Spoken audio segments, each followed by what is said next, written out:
이제 시작하는 거죠. 오케이. 자, 안녕하세요 여러분. 저는 후수공원 지킴이 이용국이라고 합니다. 자, 오늘 여러분들은 후수공원에 와 있고 저하고 인간의 편리한 삶이 자연환경에 미치는 영향에 대해서 얘기해 보고자 합니다. 좀 주제가 무겁죠. 자, 어쨌든 오늘 여러분들은 코로나가 창궐한 시기니까 안전거리 좀 확보하시고 물가라 미끄러운 거 조심하시고 혹시 문제가 생기시면 저한테 바로 말씀해 주시면 되겠습니다. 자, 좀 무거운 주제인데 좀 편하게 시작해 볼까요? 오늘같이 날씨가 좋은 날은 밖에 나가서 놀기 좋죠. 자, 여러분들이 밖에 나가서 놀다가 배가 고프다. 그럴 때는 주로 뭘 드시나요? 자, 요 사발면을 많이 드실 거예요. 사발면. 자, 이거 참 편리하고 좋은 음식이죠. 근데 이게 이 사발면을 먹음으로 인해서 과연 자연환경에 어떤 변화를 일으킬지 오늘은 이것에 대해서 한번 얘기해 보겠습니다. 자, 결론부터 말씀드립니다. 사발면을 먹으면 첫째, 물고기 값이 비싸져서 수산시장에서 비싸게 사 먹을 수밖에 없다. 둘째, 북극에 사는 북극곰이 자기가 사는 곳을 떠나서 인간 세상에까지 내려와서 인간들한테 먹을 거를 뺏어 먹는다. 셋째, 양서류가 사라지고 이 숲은 파리 모기가 창궐한 지옥이 된다. 자, 믿으시겠습니까? 여러분들은 사발면 하나를 먹었는데 이렇게 요란한 상황이 벌어졌습니다. 자, 이게 어떻게 된 건지 한번 하나씩 따져볼게요. 첫째, 사발면을 먹었더니 서해바다에서 고기가 안 잡히고 물고기 값이 비싸진다. 자, 이게 무슨 일일까요? 여러분들이 사발면을 먹을 때 꼭 필요한 거는 이 나무젓가락입니다. 자, 요거 나무젓가락 일회용입니다. 요거 어떻게 만들죠? 물론 나무 깎아서 만들어요. 어디서? 우리나라에서 못 만들고 중국에서 수입합니다. 자, 여러분들이 많이 먹으면 많이 먹을수록 나무젓가락을 많이 수입할 수밖에 없고, 그러면 중국에서는 이 나무젓가락을 많이 만들 수밖에 없는데 어떻게 나무젓가락을 만드느냐? 간단해요. 산에 있는 나무 베서 만들어요. 자, 그러면 우리가 많이 먹으면 많을수록 산에 있는 나무는 많이 잘릴 수밖에 없겠죠. 자, 그럼 올해 다 잘렸으면 내년에 나무가 바로 생기느냐? 아니죠. 그러면 시간이 지나면 지날수록 중국에 사는 황폐화가 될 수밖에 없어요. 자, 이제 그게 문제가 아니고 여름이 돼서 비가 쏟아집니다. 어떻게 될까요? 산에 나무가 없으니 토사가 그냥 쓸려 내려가요. 강으로. 그러면 그 토사는 다시 바다로 내려가고. 자, 그럼 바다에 고기가 있을까요? 별로 살기 힘들 거예요. 자, 그럼 여러분들이 먹는 밥상의 대부분의 80%는 수입품이에요.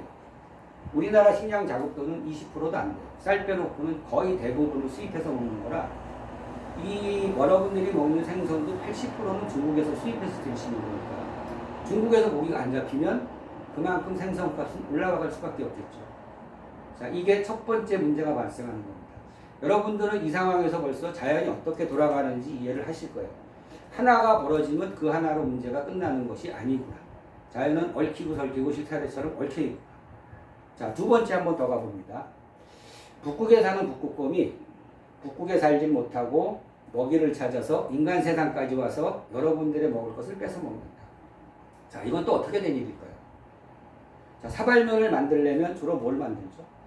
석유화학 제품을 가지고 그 환경 온갖 공해 물질을 다 내뿜으면서 만들 수밖에 없어요. 그럼 이걸 만드는 과정에서 CO2가 나오면 지구가 온실화가 됩니다. 온실화가 되면 필연적으로 따라오는 것은 온난화 현상. 지구가 온난화가 된다는 얘기는 북극에 얼음이 녹는다는 얘기예요. 자, 얼음이 녹으면 무슨 일이 생길까요? 제일 먼저 타격을 받는 것은 북극곰이에요. 자, 그리고 좋은 일도 하나 있을 것 같은데 얼음이 녹아서 해수면이 올라오면 일본이 혹시 가라앉지 않을까? 물론 가능성이 있습니다. 근데 그것이 과연 저희한테 득이 될까요? 여러분이 일본 사람 입장이라고 생각하면 자기 땅이 가라앉는데 가만히 있겠습니까? 총칼이라도 들고 가서 아무 땅이라도 뺏으러 가겠지. 어디로 올 거예요? 바로 우리나라로 쳐들어올 거예요. 우리나라도 쉽게 당하진 않겠지만 결국은 피비린내 나게 싸우고 양쪽 다 피해를 받을 수밖에 없다는 얘기예요. 제가 말씀드리는 거는 자연은 인간 세상은 제로섬 게임이라고 누군가의 불행은 누군가의 행복이 될 수 있지만 자연은 공동 운명체예요. 한 사람의 불행이 그대로 우리한테 이득으로 끝나진 않고 망한다는 거예요. 뭐 거기까지 가기는 시간이 멀다 하고요. 일단은 북극곰 먼저 볼게요. 북극곰이 제일 먼저 피해를 받는 거예요. 북극이 사라진다라는 것은 얼음이 진 겁니다. 얼음이. 왜냐하면 북극은 대륙이 아니라 바다이기 때문에 그래요. 녹으면 완전히 사라집니다. 그러면 북극곰은 얼음이 줄는다는 것은 얘네들이 먹이 활동을 하는 그 활동 근거지가 줄어들 수밖에 없다는 얘기예요. 이 친구들이 뭘 먹고 사냐면 그 바다코끼리 같은 친구들을 먹고 사는데 얘네들은 물속에 있을 때 못 잡고 얼음 위에 떠서 쉬고 있을 때 그때 사냥을 하는데 얼음이 사라졌다. 사냥터가 사라진 거예요. 그럼 북극곰은 먹을 게 없는데 어떻게 되겠어? 앉아서 죽겠까? 그러진 않겠죠. 뭔가 찾으러 내려올 거예요. 러시아를 찾아 내려왔다가 이번에 북한을 왔더니 북한도 먹을 게 없고 그럼 어디까지 올까요? 여러분들이 살고 있는 바로 여기까지 내려올 거예요. 산속에 숨어 있다가 지나가는 여러분들을 습격해서 먹을 걸 뺏을 수도 있다는 얘기예요. 오바가 심하다고요? 캐나다의 국립공원 같은 데는 실제로 벌어지는 상황이에요. 겨울에 곰들이 먹을 게 떨어지면 사람들이 캠핑하는 야영장까지 내려와서 먹을 걸 훔쳐 먹습니다. 여기다 먹을 게 없으면 사람을 때리기도 해요. 먹을 거 달라고. 그거 실제로 벌어지는 상황입니다. 자, 이런 상황이 두 번째. 자, 세 번째는 양서류가 사라지고 파리 지옥이 된다. 이것도 무슨 얘기일까요? 마찬가지예요. 이런 용기 같은 걸 플라스틱 비닐을 만드는 과정에서 여러 가지 유해 물질이 생기고 온실효과가 생기는 거에다가 하나 더 나가서 오존층이 파괴될 수도 있다는 얘기입니다. 오존층은 뭐냐면 여러분들의 피부같이 보호해주는 코팅 역할을 하는 거예요. 근데 거기에 코팅이 깨졌다. 그럼 자외선이 무방비상태로 그대로 내려올 수밖에 없고 그 동네에 사는 양서류가 사라진다는 얘기예요. 제일 먼저 벌어지는 게 양서류 알이 죽는다. 다른 알들은 어쩌고? 다른 알들은 그렇게 직접 피해를 보진 않아요. 왜 양서류만 피해를 볼까? 이거는 그 알을 낳는 습성의 차이이기 때문에 그래요. 알을 낳는 모든 동물들은 햇빛이라든가 사람의 시선이나 이런 걸 숨해서 음습한데 뭐 땅속이나 불속이나 흙속이나 아니면 매미가 깔고 앉았던가 이렇게 나는데 양서류들은 물가의 표면에 그냥 쫙 펼쳐놓습니다. 햇빛 잘 되는데. 자, 그러면은 오존층이 파괴돼서 자외선이 그대로 들어오면 누구 알부터? 양서류 알은 그 현장에서 다 사라질 수밖에 없어요. 양서류 알이 사라졌다는 얘기는 양서류의 멸종을 의미합니다. 자, 똑같은 패턴이에요. 양서류가 사라졌으면 그냥 한 종이 사라진 거로 끝이냐? 아니라는 얘기예요. 서로 얽히고 설켰다는 얘기입니다.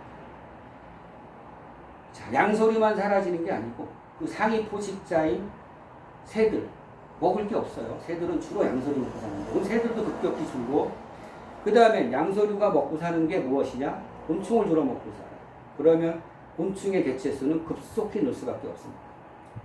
자, 여러분들 라면 하나 먹었는데 도대체 이게 무슨 일이 벌어지는 겁니까? 서해 바다가 흙탕물이 돼서 물고기가 값이 올라가고 지구가 온난화가 돼서 빙하가 녹아서 북극곰이 살질 못하고 사람 사는 데까지 내려오고 오존층이 파괴돼서 양서류가 사라지고 온 동네는 파리로 들끓는 지옥이 되고 여러분들은 어떤 세상에서 살고 싶으십니까? 이런 세상? 아니면 산속에 개구리 소리, 새소리 들리고 맑은 공기가 우거진 이런 멋있는 세상. 자, 자연보호 어렵지 않습니다. 여러분들은 여러분들의 작은 노력과 관심과 배려로만도 충분히 아름다운 세상을 만들어 나갈 수 있습니다. 자, 여러분들은 이 세상의 주인입니다. 아름답고 갖고 가는 건 여러분의 몫이고 하나의 종의 멸종이 그 종으로 끝나는 게 아니기 때문에 우리가 깨끗하게 살기 위해서는 다른 종도 지켜야 된다는 얘기입니다. 자, 오늘 얘기 잘 들으셨습니까? 여러분들이 해야 될 일은 뭐다? 간단해요. 일회용품 쓰지 말자. 자, 여러분들의 세상, 여러분들이 맑게 갖고 갔으면 좋겠습니다. 감사합니다.